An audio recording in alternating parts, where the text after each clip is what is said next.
न तुष्यति न कुप्यति। गाली दे, मारपीट करें, कोई बात नहीं है, न कोप है न संतोष है। यदि वही लोग इनको माला लेकर वहां पर बुलाए जाए तब भी इनको कुछ नहीं है। चेष्टामान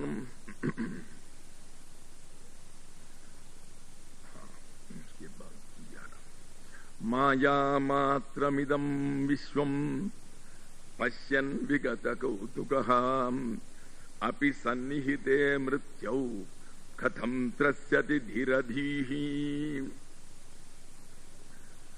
अब साधारण अधिकारियों के लिए कह रहे हैं किस किस चीज को छोड़ना है ताकि आत्मज्ञान पाए।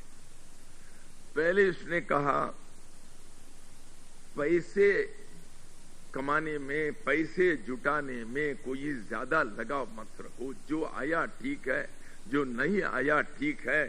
तुम्हारा काम तो चल रहा है, खाने पीने का चल रहा है, छोड़ो उससे। ये उसने पहले कहा।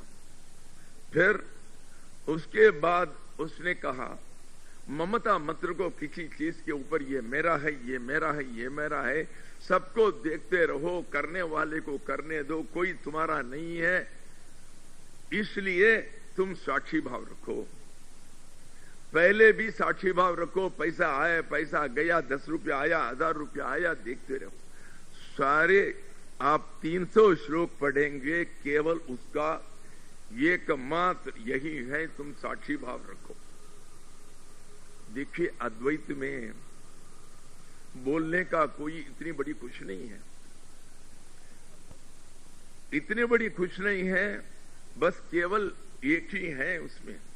एक बार रामकृष्ण परमहंस के शिष्य तुरानंद जी महाराज बीच में कई दिन तक आए नहीं रामकृष्ण जी के पास, और 6 महीने के बाद आया। तब तक इन्होंने कई बार पूछ लिया क्या हुआ। लोगों ने कहा नहीं महाराज, आजकल वो वेदांत पढ़ रहा है, बहुत पढ़ रहा है, दिन रात वेदांत पढ़ रहा है। तुरानंद जी एक दिन आए, रामकृष्ण परमहंस पूछा अरे 6 महीने पढ़ने के लिए क्या है वेदांत में? सारे वेदांत केवल इतना ही तो है, ब्रह्म सत्यम जगन मिथ्या, बस हो गया। पहले जगन मिथ्या मत कहो। जब तक तुम्हें मालूम नहीं है कि ब्रह्म ही सत्य है।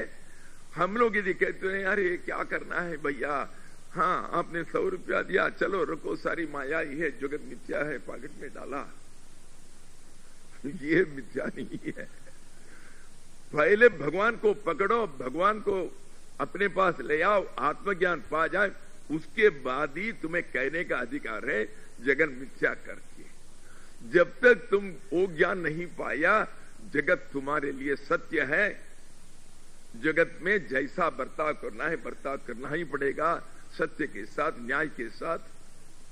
अब ये नहीं कहते अरे कैसा भी करें ये तो माया है, किसी को हम धोखा भी दें, माया की तो धोखा दिया, ये नहीं चलेगा। जब ब्रह्म सत्यम को पकड़ा, फिर उसके बाद आप न्याय मार्ग से विचलित नहीं होंगे, आप उसी में चलेंगे। जब ब्रह्म बन गया उसके बाद कोई पाप नहीं हो सकता है आपसे, पाप और पुण्य से परे होगी। जो कुछ करेंगे दुनिया के लिए करेंगे, अपने लिए कुछ नहीं करेंगे, ये बात है। माया मात्रमिदं विश्वम। सो अब तीसरी बात ये कह रहे हैं, सारे लोग जो हैं डरते हैं मरण से, मृत्यु से। जो मृत्यु से डरते हैं वो उसको आत्मज्ञान नहीं होगा, क्योंकि आत्मज्ञान में तो आप जानते हैं कि आत्मा अविनाशी है। सो आप कहें कि मैं पहुंचा हुआ महात्मा हूं, और फिर कहें और थोड़ा सा हिला, कोई भूकंप आया, मैं पहले दौड़ा, और फिर कहा मैं तो आत्मज्ञ हूं, ये नहीं चलेगा। परंतु आप लोग महात्मा को आंक नहीं पाएंगे, ये भी है। ऐसा था कि एक महात्मा अपने शिष्यों के साथ अपने आश्रम के मंदिर में प्रार्थना कर रही थी। तब तक किसी ने कहा 60-70 डकैती लोग घोड़े में आ रहे हैं, अभी पहुंचने वाले हैं, सबको मार देंगे।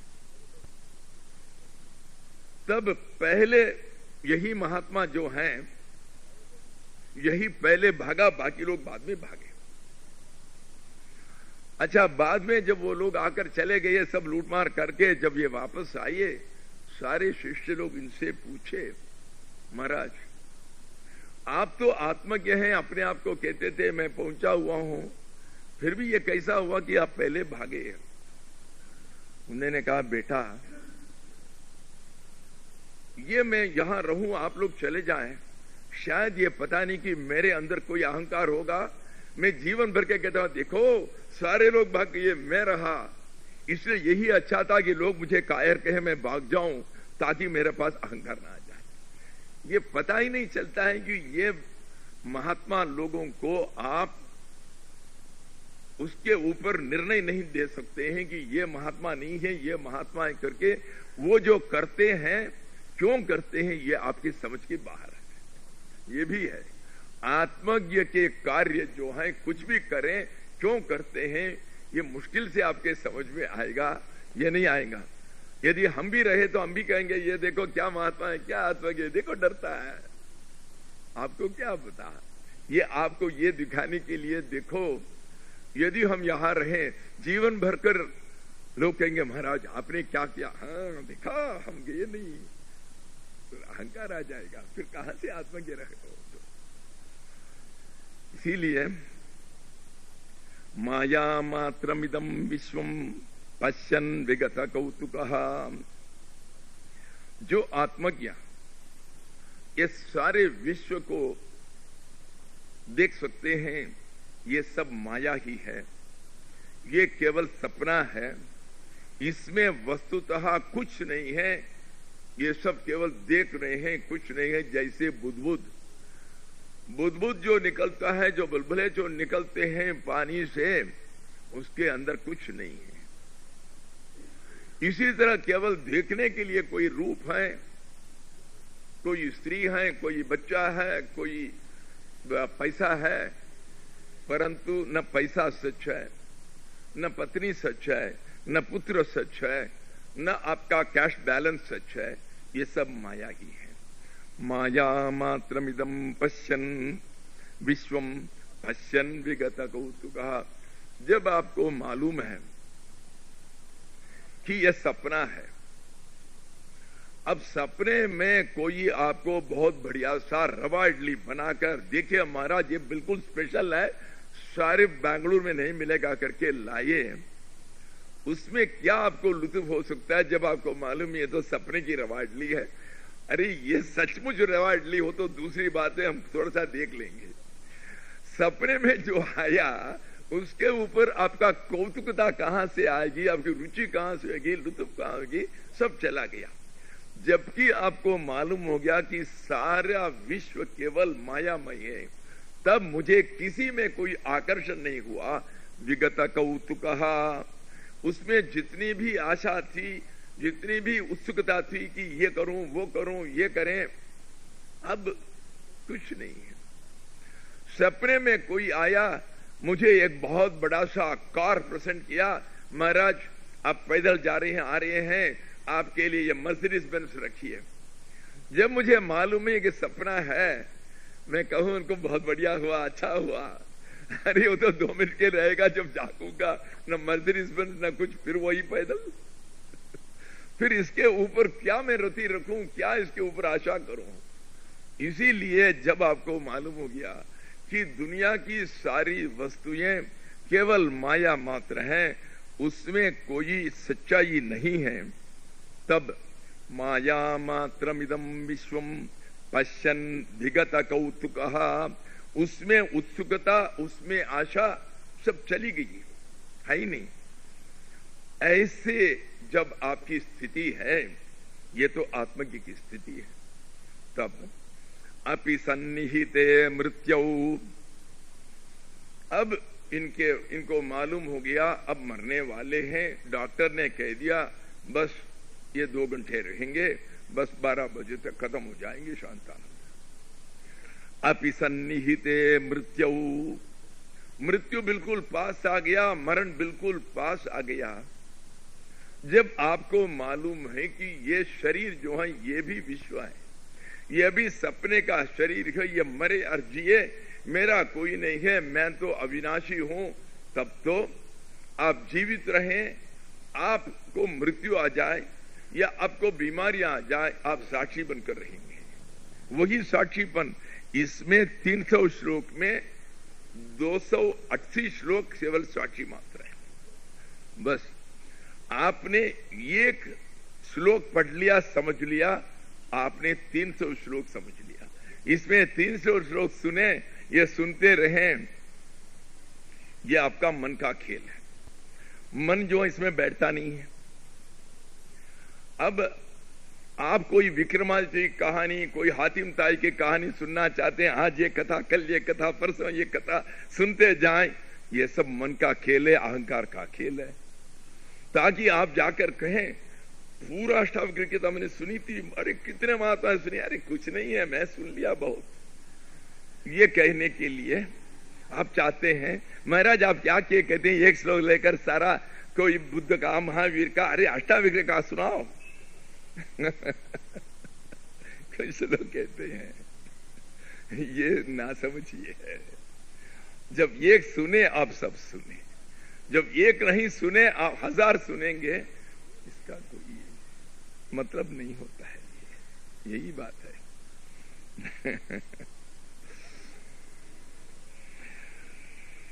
अपि सन्निहिते मृत्यौ कथम त्रस्यति धीरधीहि, जिसको सारे विश्व अब बिल्कुल मायामय, ये बिल्कुल मिथ्या है, जब मालूम हो गया, किसको मालूम होगा? जो सारी झंझटें, सारी कष्टों को पार करके संसार से जब निकला, तभी तो उसको मालूम होगा। धीरधीहि, जिसकी बुद्धि बड़ी सहिष्णुता के साथ सब कुछ अब तक झेलते आया, जो सब पार किया, वैसे ही धीर बुद्धि वाले बड़े बुद्धिमान हैं वो। ऐसे बुद्धिमान जब मरण उनके पास रही, कथम दृश्यति, उसका डर काहे का हो सकता है? डर कहां? देखिए, इस कमरे से उस कमरे में गया, क्या डरेंगे आप?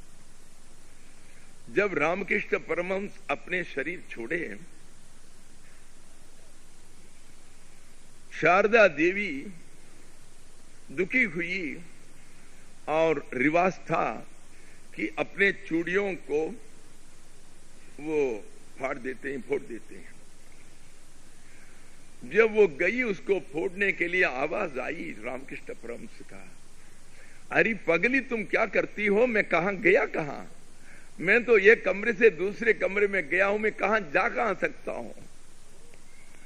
अरे तुम तो सुमंगली हो, तुम इसको तोड़िएगा मत। वो जीवन पर्यंत नहीं तोड़ी, वो तो उसको मालूम था, वो देखती थी कि ठाकुर थे। रोज इतने इतने बनाकर ठाकुर के पास रखती थी, घंटे भर बैठती थी। उस ठाकुर को उनके जाने के बाद उनकी जो प्रतिमा है उसको हाथ थके हुए भी वो चलती रही, वो अपनी हाथ का पंखा, ताकि वो खाते वक्त उनके ऊपर पसीना ना आ जाए। ये वो तो देखती थी। अपि सन्निहिते मृत्यौ कथम त्रस्यति धीरधीहि, जो आत्मज्ञ है, जिसकी बुद्धि धीरता में पहुंच गई, जिसके अंदर सहिष्णुता है, जो सारी मुसीबतों को झेलकर सारी अड़चनों को पार करके जो पहुंच गई, वो मरण को भी देखता रहेगा, जीवन को भी देखता रहा। 100 साल जिए उनकी कोई बात नहीं, यदि वो 25 साल में मरे तब भी कोई बात नहीं, उसके लिए कोई नहीं है। एक श्लोक है,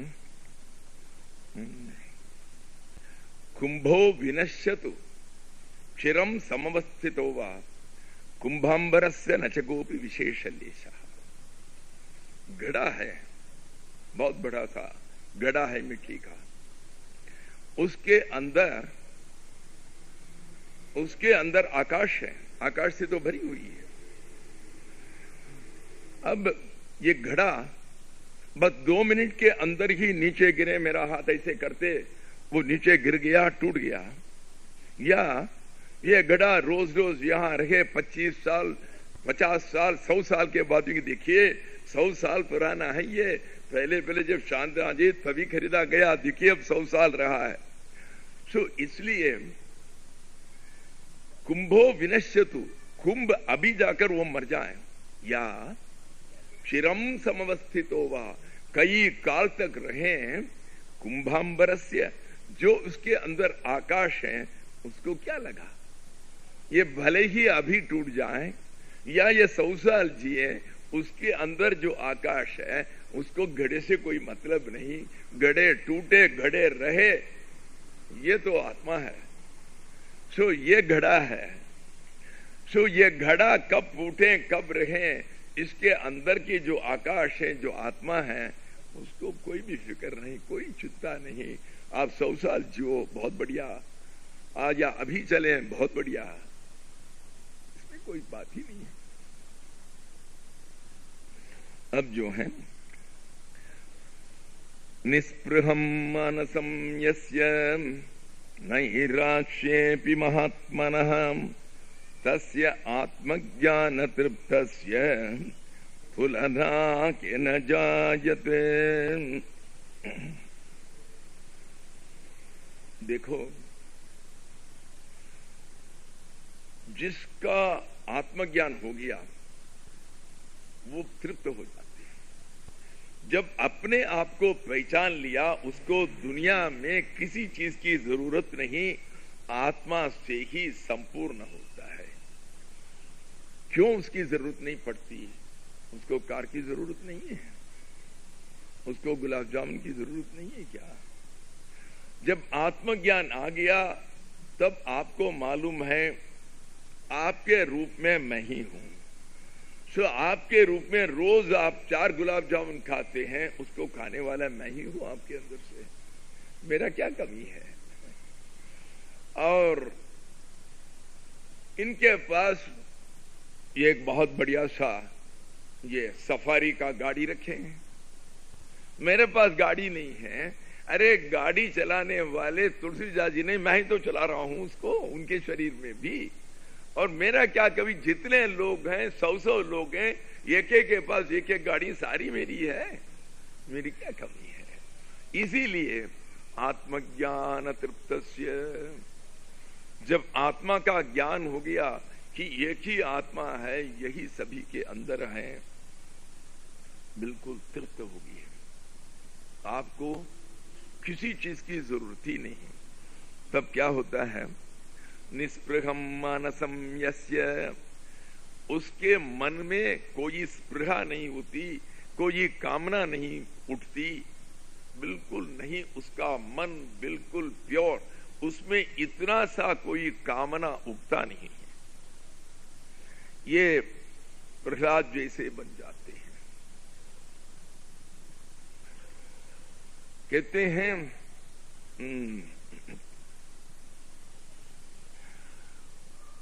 प्रहलाद जी कोई वर मांगो, नरसिंह जी महाराज पूछ रहे हैं, तब कहते हैं कामानाम हृदय संरोहम वरदो वरदर्षभ। आप सब कुछ वरदान दे सकते हैं, दुनिया मांगो दुनिया दे सकते हैं, त्रिलोक मांगो त्रिलोक आप दे सकते हैं। मैं तो यही मांगता हूं कि ऐसे प्रलोभन में कभी ना आ जाऊं, मेरे हृदय में किसी कामना की इतनी सी वो अंकुर ही न उत्पन्न हो जाए। महाराज, हमें तो यही चाहिए, बिल्कुल निस्पृहम मानसम यस्य, जिसके अंदर परमात्मा पहुंच गए। अरे परमात्मा तो सबके रूप है, परमात्मा तो आनंद के रूप है, परमानंद के रूप है, तब किस चीज की जरूरत थी? चीजों के पीछे आप क्यों पड़ते हैं? इस चीज से मुझे आनंद मिलेगा, कार से आनंद मिलेगा, मकान से आनंद मिलेगा, मेरी पोते से आनंद मिलेगा। जब सारे आनंद इससे लाख गुना जब उसी से मिल गया, तब आपको किस चीज में आपकी आशा होगी? निस्पृहम मानसम यस्य नैराश्येऽपि महात्मनः। नैराश्य, इसका दो अर्थ कहते हैं। नैराश्य माने मुक्ति, जहां पर सारी आशा छूट गई, मुक्ति तक की आशा छूट गई, उसको निराशा कहते हैं। सो उसके मन में मुक्ति तक के लिए कोई मुक्ति क्या मिला है? जब आत्मज्ञान हो गया वही तो मुक्ति है। मुक्ति क्या चीज होती है? इसलिए उसके अंदर तो मुक्ति का कोई आशा आएगा ही नहीं, और जब तक आशा है तब तक मिलेगा ही नहीं। जब सारी आशा छूटी तभी तो मिलेगा। सो इसीलिए जिसके मन में कोई स्पृहा कभी उगती भी नहीं, केवल मुक्ति के लिए भी जिसके मन में कोई आशा नहीं उगती, तस्य आत्मज्ञान तृप्तस्य, वो जो महात्मा जो अपने आत्मज्ञान से ही संतुष्ट हैं, तुलना के न जायते, उसको किसके साथ आप तुलना कर सकते हैं? वो बेजोड़ हैं भैया, उनके समान सारे त्रिलोक में कोई नहीं है। वो राजा महाराजा सम्राट सबसे ऊपर है। वो ये है तुलना के न जायते, किसके साथ उसको तोलोगे? वो तो बेजोड़ है, वो अतुल है, उसकी कोई तुलना नहीं की जाए, उसका कोई समान है ही नहीं। अब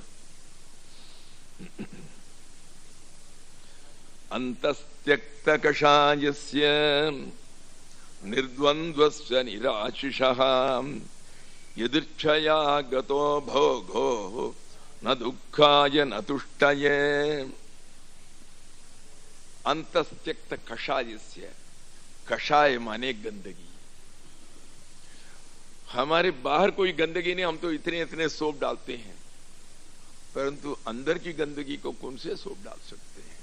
मैसूर सैंडल किसी से काम नहीं चलेगा, हमाम किसी से नहीं चलेगा, परंतु केवल परमात्मा का ध्यान, प्राणायाम, यम नियम और भगवान की दया, भगवान का जप, बस इसी से आपके अंदर की जो अंतःकरण की शुद्धि हो सकती है। अंदर कौन सा मल है, कौन सी गंदगी है? दूसरे लोगों को देखा, उसके पास कार है, मेरे पास कार है, अरे ये तो कल तक लार था, वो भी कार रखा है। ईर्ष्या। अरे आपके पास कार है, आप क्यों उसके ऊपर जलन करते हैं? नहीं, मेरे समान कोई नहीं होना चाहिए ना।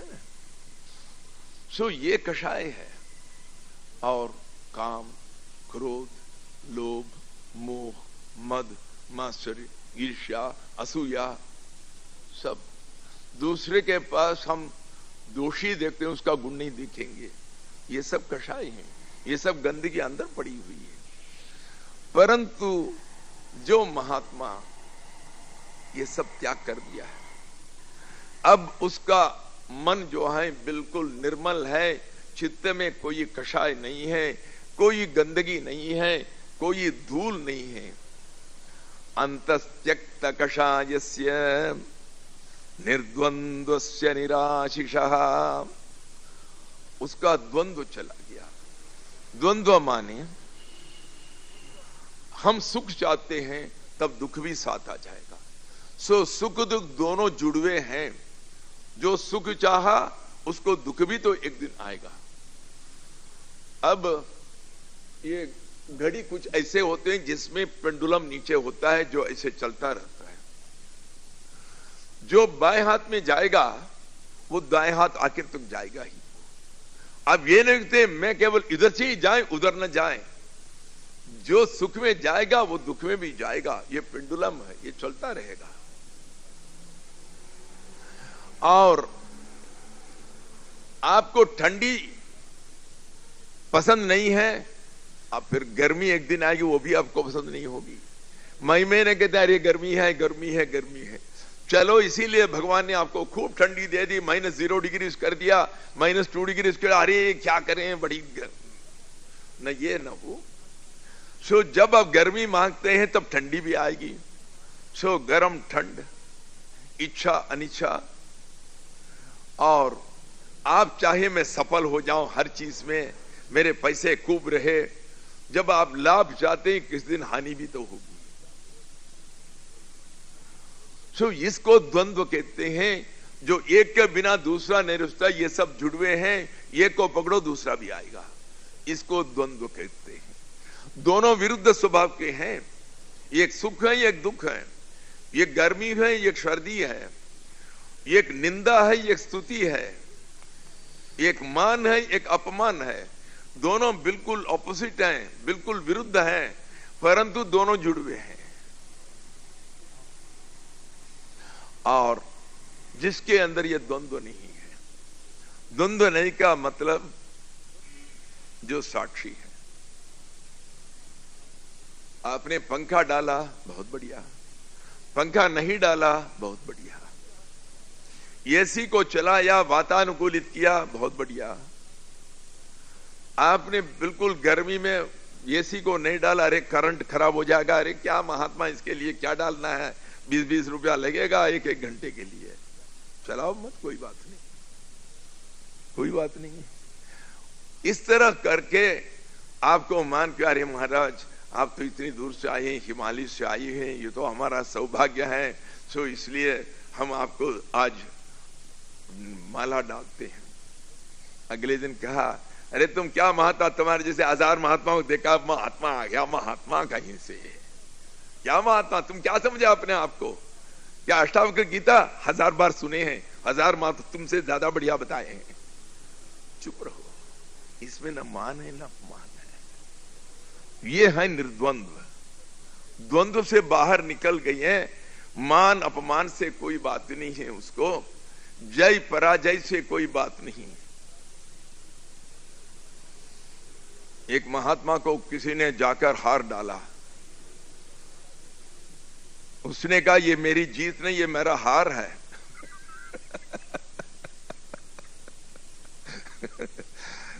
सन्यासियों को हार डाला, ये जीत नहीं है, ये उनकी हार है, उनकी सन्यासी बन गया।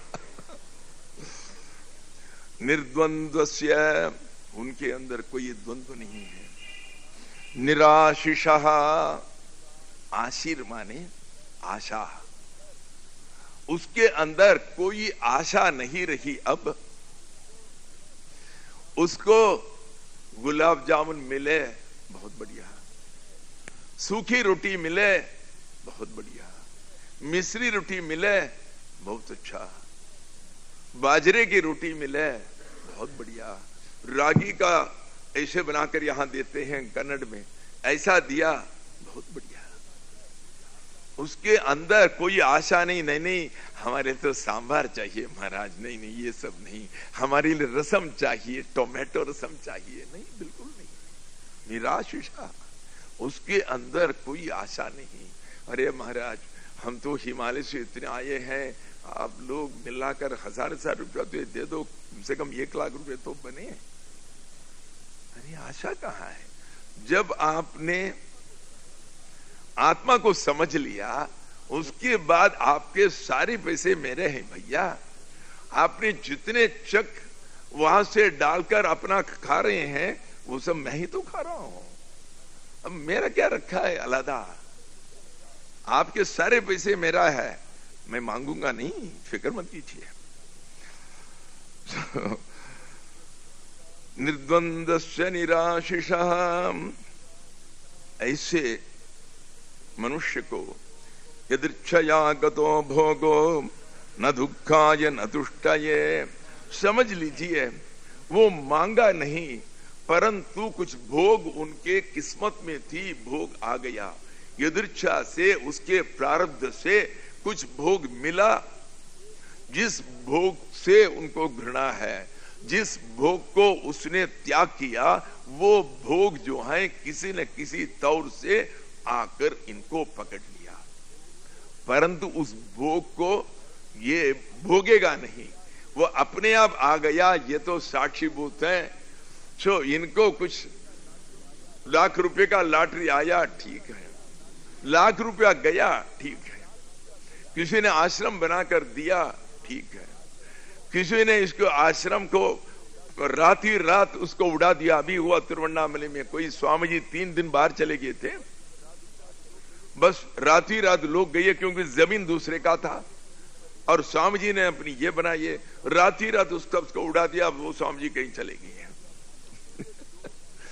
सो ये कुछ भी हो, न दुखाय न तुष्टय, उनके लिए न दुख होता है न सुख होता है। उनको पता है ये तो प्रारब्ध है, मैं भोग रहा हूं, वो भोगेगा, परंतु उसके मन में उसके लिए कोई खास विशेष तुष्टि नहीं है, न विशेष दुख है। इसके लिए रमन महर्षि ने एक बहुत बढ़िया सा कथा कही है, मैं कल कहूंगा। यहां तो कई लोग कहते हैं कि महाराज जो है ऐसी कथा था, ये बुद्ध महावीर ऐसे करके समय बिताते हैं, ये अष्टावक्र गीता तो बताते नहीं है, फिर भी मैं कल कहूंगा। हरिओम नारायण।